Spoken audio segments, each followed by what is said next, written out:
우리 성림교회 저희 이름이 김은식 목사입니다.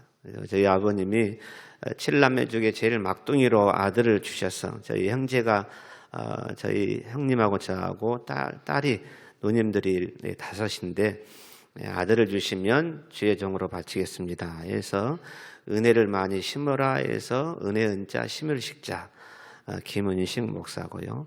거꾸로 하면 쉽습니다. 식은 김 목사. 그래서 제가 어렸을 때부터 식은 밥을 좋아합니다. 저희 사택에 저희 아버님 목회하셨는데 강아지를 키웠는데요. 강아지가 그렇게 마루에서 발을 동동거리고 놀고 있으면 마루 밑에 있는 강아지가 저를 자주 물었어요. 그래서 그 이유를 그때는 몰랐는데 나이 들어 보니까 제가 식은 밥을 해결해 보니까 개한테 줄 밥이 없어서 그 강아지가 그걸 알고 저 다리를 자주 물었던 것 같습니다. 은혜를 심어야 되는데 사실은 저는 성림교회 오면은 은혜를 받고 갑니다. 여러분들 얼굴만 봐도 우리 장로님들 또 우리 안성림 목사님이 하도 성림교회 장로님들 성도님들 자랑을 많이 해서 사실 제가 좀 배가 아픕니다. 그래서 저도 자랑할 것이 많지만 둘이 자랑하다 보면은 성림교회 숫자가 많으니까 제가 이제 자랑할 것이 없어서 우리 교회 성도들은 방구도 잘 끼요. 그렇게 이제 그러면 이제 끝이죠. 우리 안성주 목사님이 우리 노예에서 유일하게 저를 목사님 이렇게 안 부르고 성님 그렇게 불러요. 성님. 그래서 키도 크고 얼굴도 잘생기고 목회도 잘하신 분이 3살 저보다 적다고 항상 성님 하니까 부담이 많이 됩니다. 그런데 성님 또 충성 그렇게 한단 말이죠. 성님 충성. 그래서 왜 나한테만 그럴까 이렇게 생각해봤는데 제가 그 이유를 알았어요. 성님 할 때 형님도 아니고 성님, 또 발음이 성님 이상해요. 충성. 그래서 나중에 알고 봤더니 성림교회 자기가 충성한다고. 성님 충성 이렇게 해서 저하고 좀 호영호재하면서 참 재밌게 잘 보내고 있습니다. 저희에게는 오후 1시에 예배드리거든요. 코로나 때문에 식사가 사라지고 저희는 김밥으로 대체를 했습니다. 이제 2시에 예배드렸는데 김밥 먹으면 5분이 끝나버리잖아요. 성도들이 목사님 너무 오래 기다려요. 우리 1시 반으로 합시다. 목사님 5분이 끝나니까 1시 반도 너무 길어요. 1시 합시다. 그래서 이제 저희 교회는 1시에 오후 예배드립니다. 우리 안 목사님은 지금 이제 다 끝나고 아마 오실 것 같아요. 여러분들은 그래도 코로나19에도 불구하고 성림교회 성도들은 수준이 있고 또 봉사하고 헌신도 잘하셔서 지금도 우리 여전대에서 식사를 매주일마다 제공하고 있다는 사실이 참 대단한 교회다. 한번 따라합시다. 성림교회 여전대에는 대단합니다. 특별히 식사에 봉사하신 분들은 더 대단합니다. 축복합니다. 할렐루야. 여러분, 그래서 교회가 성림교회보다 숫자가 더 많은 교회도요, 뭐 빵으로 한다든지 무슨 뭐 저희들처럼 간식을 간단히 한다든지 아니면 대행업체 불러갖고 한 데도 많습니다. 그래서 제가 뭐 사실 이 선교위원회 헌신 예배로도 왔지만 이미 제가 듣는 소식이 가면 우리 성림교회는 뭐 선교, 전도, 뭐 각 위원회가 얼마나 헌신을 잘하는지 우리 안 목사님께서 목사님, 선교위원회가 다 선교도 잘하고 뭐 봉사도 잘하고 하니까 그냥 목사님 하고 싶은 말씀만 하고 오십시오. 그래서 부담 없이 왔습니다. 그래서 오늘 주신 말씀으로 함께 잠깐 은혜를 나누고 가고자 합니다. 자, 오늘 본문 말씀을 통하여 깊은 데로 가라라는 제목으로 함께 은혜를 나누고자 합니다. 한번 제목을 저를 따라 합시다. 깊은 데로 가라. 특별히 신약 성경은 다 하나님의 감동으로 신구약 성경에 기록되어 있지만 저는 복음서를 읽어보면 또 특별히 감정이 다른 것 같아요. 왜냐하면 이제 복음서를 제외한 다른 서신들은 뭐 사도 바울이 13권을 썼고 여러 사도들이 썼지만 복음서에는 예수님이 직접 사람들을 만나 주시고 또 말씀을 선포하시고 어떻게 하나님이 사람으로 오셔서 이 역사 가운데 함께 우리 인생을 걸으셨다는 그 자체, 그래서 짧은 3년 반 동안의 공생애를 사시면서 그 한마디 한마디 주신 말씀이 그냥 지나칠 수가 없는. 그래서 오늘 이제 이 시몬을 만나서 주님께서 깊은 데로 가라. 거기에다 그물을 내려 고기를 잡으라. 이 깊은 데로 가라라는 말씀이 단순히 갈릴리 바다 한가운데 가장 깊은 곳에 가면은 고기를 많이 낚을 것이다. 고기를 많이 잡을 수 있을 것이라는 단순한 말씀이 아니라 참 이 깊은 데로 가라는 말씀이 그저 물고기를 잡지 못한 이 베드로에게, 시몬 베드로에게 거기 가면 고기가 많이 있을 것이라는 물고기 많이 잡는 방법이 아니라 오고 오는 모든 세대에 저와 여러분에게 주시는 깊은 울림이 있는 말씀이 아닐까 싶어서 이 말씀을 함께 나누고자 합니다. 첫 번째 오늘 말씀 봅니까? 우리 주님은 어떤 분으로 나타나셨냐면 이 밤이 새도록 수고하여 잡은 것이 없는 오전에 나와 있는 태어나면서 갈릴리에서 잔뼈가 굵은 이 시몬, 어부인 시몬에게 우리 주님은 찾아오셨습니다. 그래서 시몬 베드로가 다른 친구들과 더불어서 이제 이 만선을 꿈꾸고 바다에서, 갈릴리 바다에서 자기의 지식과 노력과 모든 경험을 총동원해서 물고기를 잡으려고 했어요. 그런데 한 마리를 못 잡은 거예요. 그래서 동이 트고, 당시에 요세푸스에 의하면 그 당시에 팔레스타인 이스라엘은 로마의 정권의 그런 압제 속에서 너무너무 가난한 나라였어요. 그런데 이 갈릴리 어부들은 고기를 잡아가지고 만선을 꿈꿔서 그 고기를 팔아서 생계를 유지해야 되는데 그날따라 한 마리를 잡지 못한 거죠. 얼마나 허전한 마음으로 어떻게 보면 인생의 실패자로서 빈배를 가지고 그물을 씻고 있는데 그 아침에 주님께서 이 베드로에게 찾아오십니다. 말씀을 전하다가 군중들이 많이 오니까 우리 예수님이 빈 배에 올라가서 강단 삼았는데 그 배가 누구의 배였어요? 시몬의 배였어요. 시몬의 배. 여러분, 우리 인생은요, 인격적으로 주님이 우리를 찾아오심으로 주님과의 강렬한 만남을 통하여 우리 인생의 전과 후가 나뉘게 됩니다. 올해가 몇 년이신가요? 2024년이죠. 왜 올해가 2024년일까요? 목사님 그것도 모릅니까? 작년이 2023년이니까 그것이 아니고 예수님이 이 땅에 오신 지 올해가 2024년 때 되는 겁니다. 역사의 분기점이 예수님이 오신 해를 기점으로 주전과 주후로 나뉘게 되죠. BC, Before Christ, 주전, 예수님이 이 땅에 오시기 이전. 그리고 주후는 AD라고 하죠. 아노 도미니 나타나는데요. 주강생기요.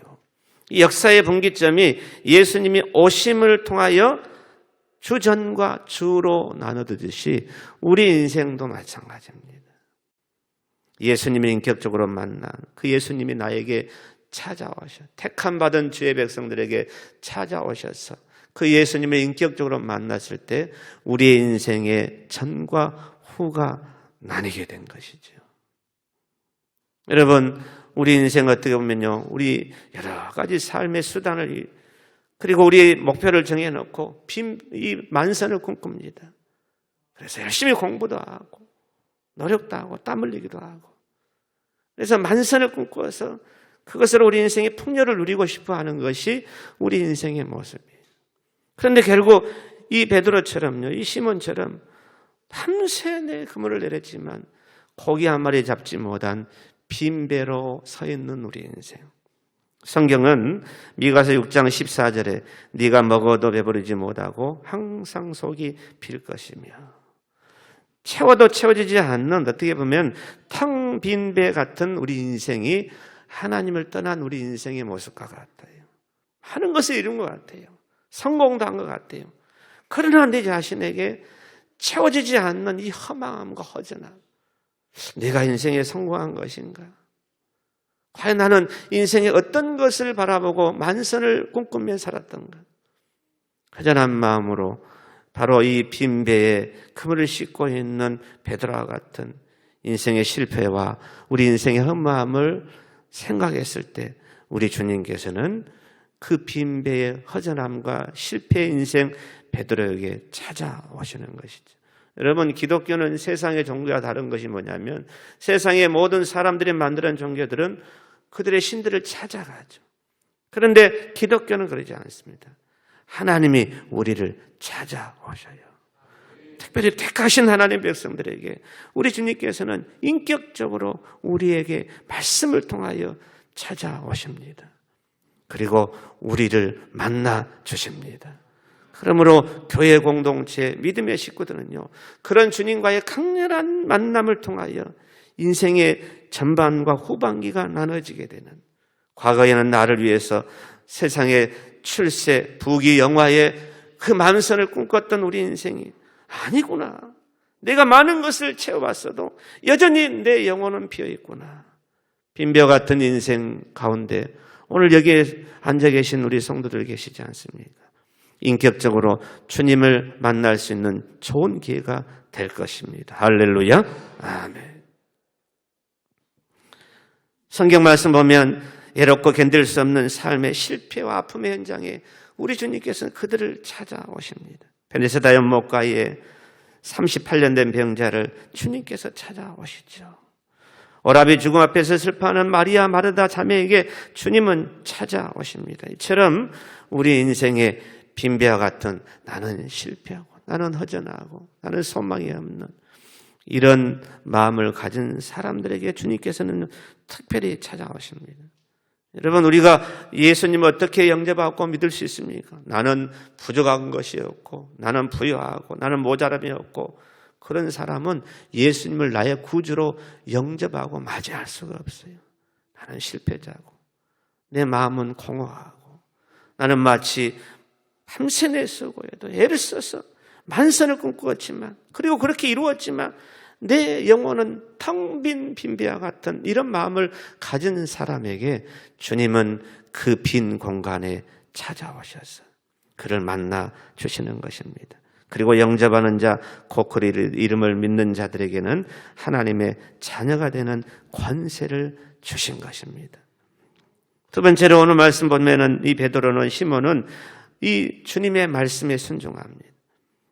말씀을 마치신 후에 4절 말씀 보면 우리 주님께서 깊은 데로 가서 그물을 내려 고기를 잡으라고 선포하십니다. 어떻게 보면 뜬금없는 말씀이죠. 그런데 5절 말씀 보니까 시몬이 대답하여 이르되 선생님, 우리들이 밤이 새도록 수고하였을 때 잡은 것이 없지만은, 이 말씀에 보면은 예수님을 처음부터 주님이라고 하지 않아요. 선생님, 이 말은 약간 좀 깔보는 거죠. 아니, 당신이 나사렛 예수고 지금 소문난 분이라 할지라도 이 어부에 대해서, 이 고기 잡는 것에는 내가 전문가인데, 아니 저녁내 나의 기운, 모든 경험과 지식을 동원해서 고기를 못 잡았는데, 아니 또 바다에 가서 그물을 내려 고기를 잡으라고, 그것도 깊은 데로 가라고. 여러분, 상식적으로 고기는 깊은 데에 없는 것이죠. 그렇죠? 깊은 데 가면 이 그물을 내리는 순간 고기가 다 도망가 버리고요. 그런데 전혀 자기의 경험과 지식과 철학과 모든 학문에 반대되는 깊은 데에 가서 그물을 내리라고 말씀하고 있는 것입니다. 때로는 많은 성도들이, 많은 사람들이 교회를 찾아요. 그리고 말씀을 듣습니다.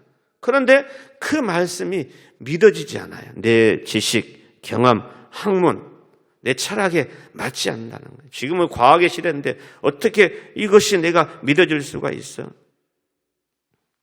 어떤 책에 보니까 재미난 얘기가 실려 있습니다.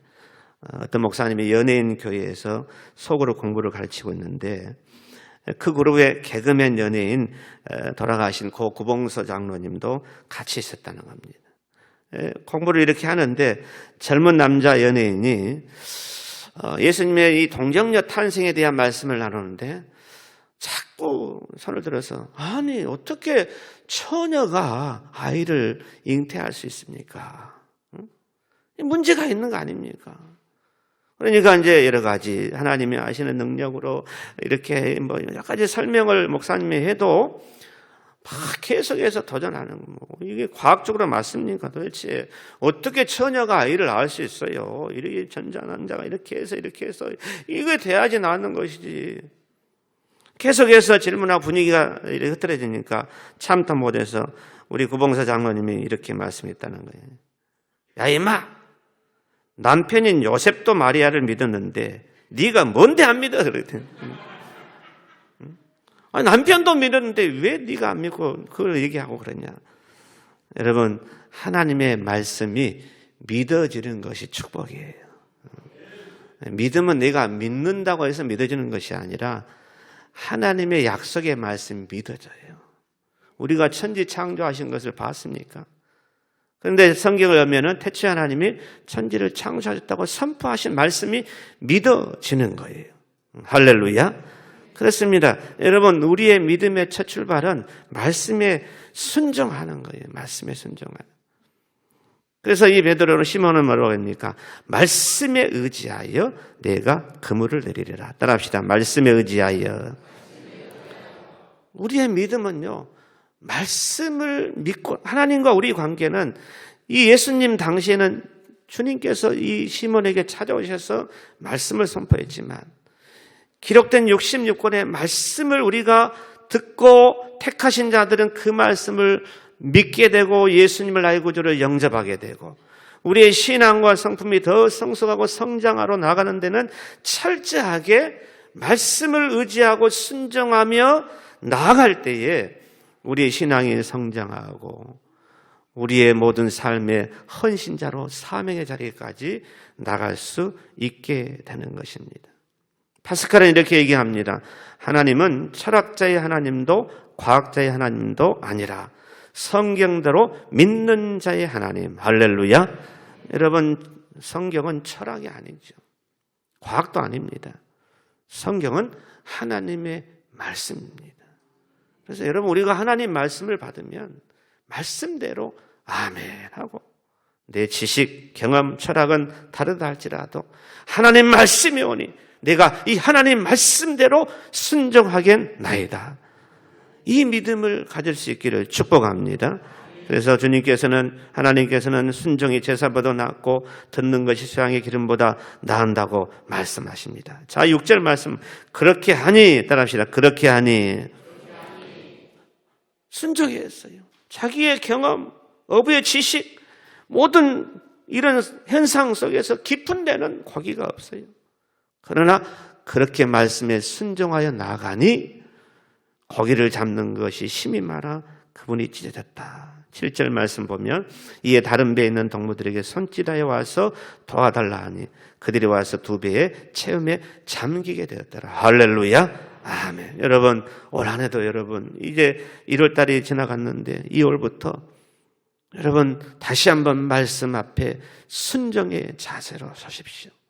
하나님 말씀에 순종하면 여러분의 삶의 빈배가 채워지고 다른 사람들까지 이 축복의 통로가 될 수 있는 놀라운 기적을 하나님께서 주십니다.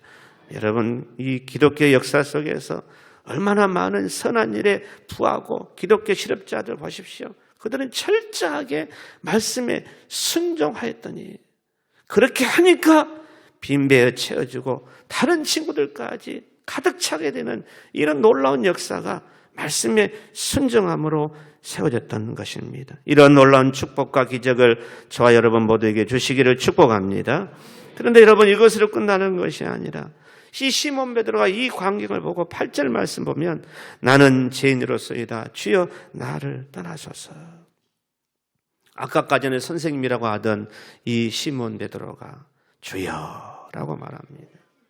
이 기적적인 주님의 능력을 보면서 이것은 저 나사렛 예수가 우리가 그토록 기다리던 메시아 하나님의 아들이시구나. 이 신적인 권능 앞에서 그 하나님을 발견하고 자기 자신이 얼마나 추하고 허물 많은 죄인인 것을 깨닫게 됩니다. 주여 나는 죄인으로서이다. 여러분, 우리가 예수님을 위해 주와 그리스도로 영접할 수 있습니까? 내가 죄인됨을 깨닫는 사람만이 예수님이 나의 죄를 구원하기 위하여 십자가에 죽으시고 부활하신 하나님의 아들 되심을 믿고 영접하고 고백할 수가 있게 된 그 시발점이 무엇이냐? 하나님 앞에 서게 되면 우리는 너무나 추하고 허물 많은 죄인됨을 깨달을 수밖에 없습니다. 주님을 진정으로 만나면 주님 앞에 내 실존이 얼마나 되되고, 그래서 사도 바울은 죄인 중에 개수라고 선포하게 되는 거예요. 그가 예수님 만나기 전에는, 하나님 앞에 서기 전에는 자기 자신이 정말 바리새인 중에 바리새인, 율법으로는 흠이 없는 자라고 자랑했던 그가 부활하신 주님을 인격적으로 만나고 주님 앞에 서게 되니까 나는 죄인 중에 개수와 같습니다. 여러분, 우리가 신앙이 깊을수록 주님 앞에 우리가 설 때마다 나는 죄인입니다. 나는 너무나 큰 죄인입니다. 죄인 중에 개수와 같습니다. 네가 죄인 중에 개수와 같으므로 옆에 좀 흠이 있고 부족함에 있는 믿음의 지체들이 오히려 더 사랑스러워 보이고, 나는 죄인 중에 개수인데 자 성도의 연약함도 보듬어 줄 수 있고 오히려 그 성도를 축복할 수가 있게 되는 것입니다. 하나님을 아는 사람이 자기를 알게 되는 것이죠. 그래서 이 베드로가 죄인됨을 선포했을 때 10절 말씀 보면 무서워하지 말라. 이제 우리는 네가 사람을 취하리라. 우리 주님께서는 죄인됨을 고백하고 인격적 주님 만난 이 시몬 베드로에게 향하여 사람을 취하리라. 죄인에서 사명자로 세워주십니다. 여러분, 우리의 신앙은 결국은, 우리의 신앙의 전국은 무엇이냐면 사명자로 헌신해야 됩니다. 헌신해야 돼. 주님이 나를 만나주시고 찾아와 주시고 나의 인생의 이 빈비와 같은 허전한 마음을 성령의 능력으로 구속하며 은혜로 채워주셨을 때 주님 앞에서 내가 얼마나 큰 죄인임을 깨닫게 되고, 내가 너무나 큰 죄인인데 이제는 사람을 취하리라. 주님의 거룩한 백성들이 모여있는 공동체를 섬길 수 있고, 또 역사의 한 부분에 주의 복음이 들어가는 곳에 선교사역위원회로 나에게 사명 주셔서 그 영혼을 위하여 기도하게 하시고 헌신하게 하시고 그 여러 가지 직분 사명에 순종할 수 있는 헌신자로, 사명자로 세워주셔서 그 사명자로 헌신하게 되는데, 주님께서 부르실 때에 11절 말씀 보면 이 모든 것을 버려두고 예수를 따르니라. 할렐루야. 아멘. 여러분, 헌신이 뭡니까?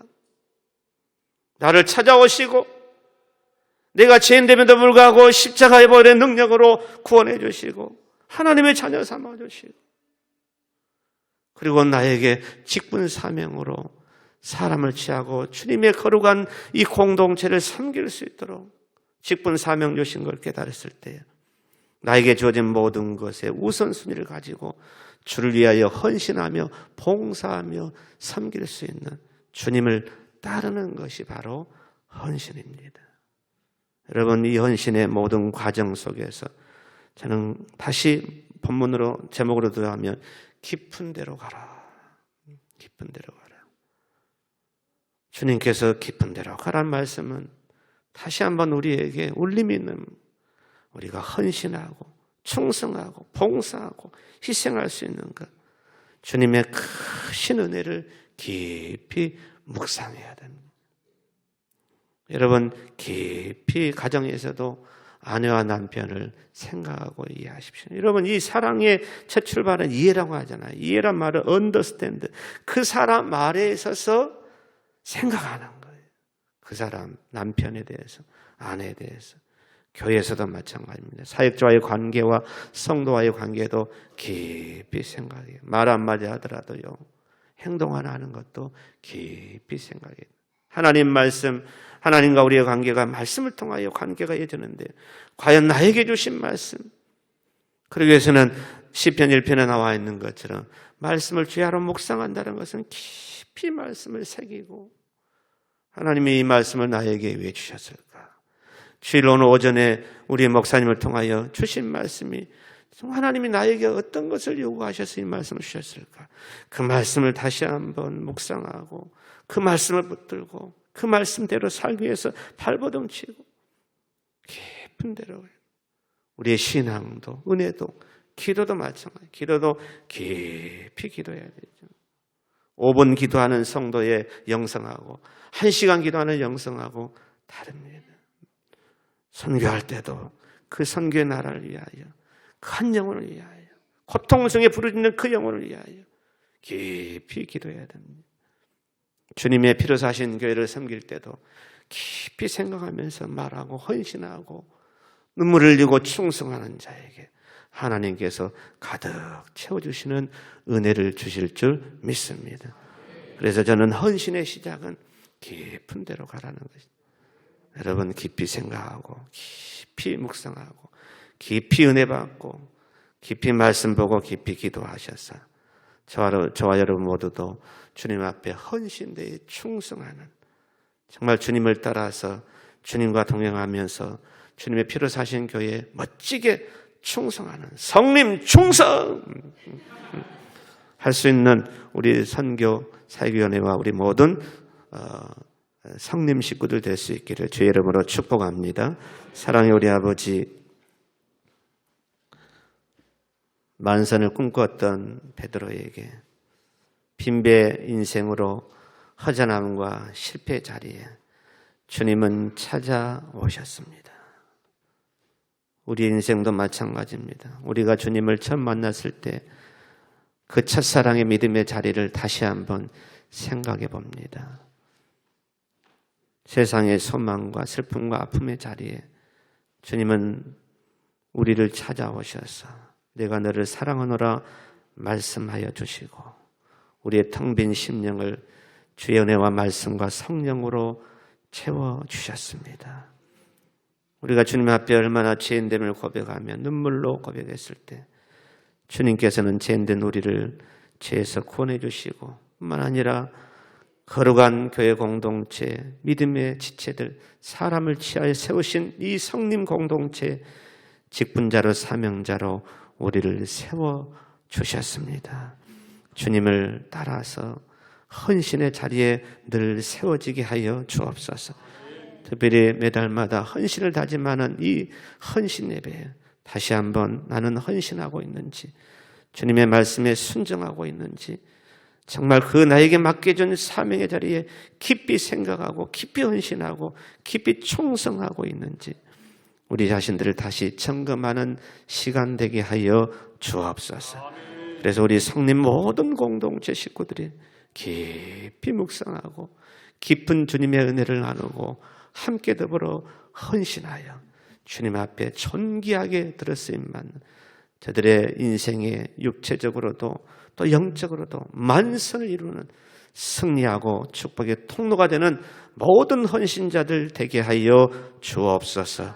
예수님 이름으로 기도드리옵나이다. 아멘.